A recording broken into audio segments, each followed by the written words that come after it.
تشکر از شما آقای نوری‌زاده و بقیه دوستانی که این کنفرانس رو برای همه ترتیب دادن و گذاشتن که بیایم اینجا با هم دیگه یه صحبتی داشته باشیم. خب قبلا هم همینجور دوستان گفتن از این کنفرانس ها زیاد بود. آقای معتدی بود گفت که از این کنفرانس ها برای دموکراسی خواهی خیلی شرکت کرده و این خیلی مهمه که ما به هر حال تمرین بکنیم دموکراسی رو. فکر کنم دوستمون آقای آیی بود گفت که دموکراسی رو در کتابا نمیشه یاد گرفت، مثل فوتبال باید آدم بازی بکنه و بعد میتونه یاد بگیره. و این خیلی مهمه که ما هم دیگه رو تحمل بکنیم. به هر حال اسم من برناسه بولیدی هستم، اسم من و بلوچ هستم و سخنگوی حزب مردم بلوچستان و خیلی از دوستانم اینجا از قبلا میشناسم، با هم دیگه در کنفرانس‌های مختلف شرکت کردیم برای اینکه راهی پیدا بکنیم که با هم دیگه بتونیم یک راه حل جدیدتری برای ایران پیدا بکنیم. چون به هر حال ایران هر چی بوده قبلا بوده، ولی خب باید آینده رو نگاه کرد.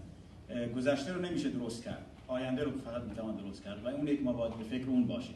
چیزی که گذشته کسی نمیتونه پدرش رو زنده بکنه، ولی میتونه بچه‌ش رو زنده نگه داره. این برای ما خیلی مهمه.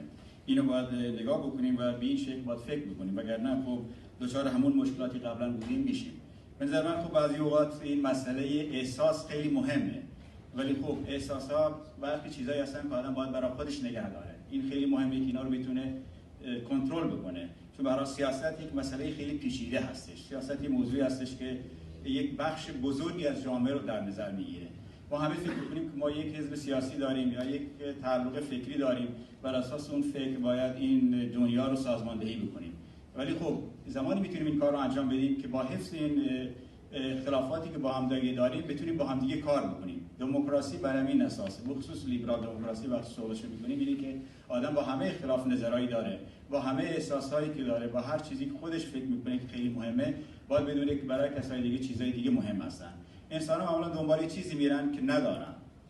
مسلماً در ایران دولت جمهوری اسلامی ایران تضادهای متفاوت رو استفاده کرده. زن‌ها رو صرفاً به خاطر زن بودن ستم می‌کنه، ولی مرد به خاطر صرفاً مرد بودن ستم نمی‌کنه. اگه پیدا بشه یه مردی که شیعه هستش، ولایت فقیه رو قبول داره و اون چیزی که رژیم به اصطلاح برای خودش درست کرده اون رو قبول داره، و مسلمان میشه ترک هم باشه، نصف ترک باشه یا نصفش نمیشه کرد هم باشه یا عرب هم باشه، مثل شمخانی میتونه رئیس جمهوری، رئیس سازمان امنیت ملی ایران بشه. ولی خب باز میگی که به هر حال خیلی از جمعیت ایران مسلمان شیعه نیستن و خیلی از جمعیت ایران هم مرد نیستن، اونا بهشون ستم میشه. وقتی آدم چیزی نداره دنبال اون هستش. مثلا من بلوچ وقتی که فکر میکنم در ایران زندگی میکنم، وقتی که زبانم از بین بره، این برای من خیلی مهمه که اینو حفظ بکنم. وقتی نتونم اینو حفظ کنم در ایران، خب برای من سوال ایجاد میشه چجوری اینو باید حل کرد. راه حلش چیه؟ راه حل‌های متفاوتی در جهان امروزی ما دیدیم.